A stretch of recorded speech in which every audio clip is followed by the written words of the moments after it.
Top quality और consistent performance के लिए सिर्फ सिल्वर पंप नाम याद रखना।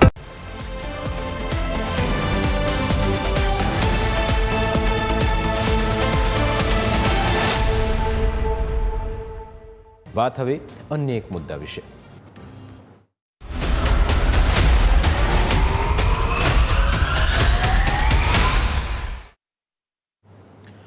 નવરાત્રિમાં આખી રાત પોલીસ લોકોની સુરક્ષામાં તૈનાત રહે છે, પરંતુ ગાંધીનગરમાં એક મહિલા પોલીસ કર્મચારીનો નિર્વસ્ત્ર હાલતમાં મૃતદેહ મળી આવતા ખળભળાટ મચ્યો છે। ગાંધીનગરના સેક્ટર 24ના પાઠ્યપુસ્તક મંડળના સ્ટાફ ક્વાર્ટરમાંથી અમદાવાદના શાહીબાગ હેડક્વાર્ટરમાં ફરજ બજાવતા મહિલા કોન્સ્ટેબલનો અર્ધનગ્ન હાલતમાં મૃતદેહ મળી આવ્યો। મળતી માહિતી પ્રમાણે મહિલા પોલીસ કર્મચારી સેક્ટર 24માં તેમના ભાઈ અને ભાભીના ઘરે રોકાયા હતા।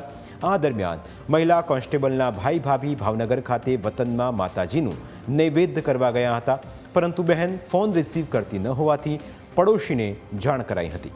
પડોશીએ તપાસ કરતા ઘરના દરવાજાને બહારથી નકુચો વાકેલો હતો, જે ખોલીને પડોશીએ અંદર જોતા મહિલા કોન્સ્ટેબલ અર્ધનગ્ન હાલતમાં બેભાન જોવા મળ્યા હતા, જેથી 112 ઇમરજન્સી સેવાને ફોન કરીને એમ્બ્યુલન્સ બોલાવવામાં આવી અને ફરજ પરના તબીબે તેમને મૃત જાહેર કર્યા।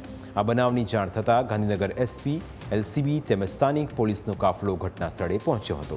આ ઘટનામાં એફએસએલની મદદથી તપાસ કરવામાં આવી રહી છે। ઘટનામાં મહિલા પોલીસકર્મીની હત્યા કરાઈ હોવાની આશંકા સેવાઈ રહી છે। આખા કેસની અંદર તપાસ થઈ રહી છે। તપાસમાં કયા પ્રકારનું તથ્ય સામે આવે છે એ સમય બતાવશે। પ્રાઇમ 9માં આજે બસ આટલું જ। ફરી મળીશું આપને સ્પર્શતા મુદ્દા સાથે। ત્યાં સુધી રજા આપશો। નમસ્કાર।